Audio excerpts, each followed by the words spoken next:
चोरटेपणाला क्षमा नाही. देवाला नैवेद्य व्हायच्या आधीच फुटाणे साखर खाल्ली आणि क्षणातच शिक्षा. मेतके गावात भंडारा यात्रा होती. 21 काहिली खीर शिजत होती. एका भक्तानं खिरीसाठी फुटाणा आणि साखर आणून दिली होती.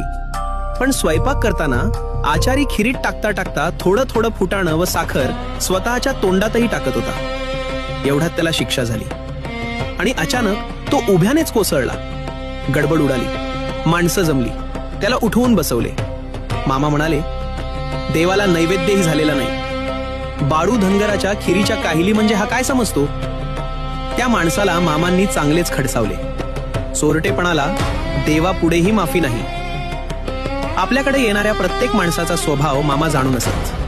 देवाच्या दारात आणि प्रसादात कधीही चोरटेपणा चालत नाही. मामा सर्व काही जाणतात. अशाच सत्यकथांसाठी चॅनलला सबस्क्राईब करा.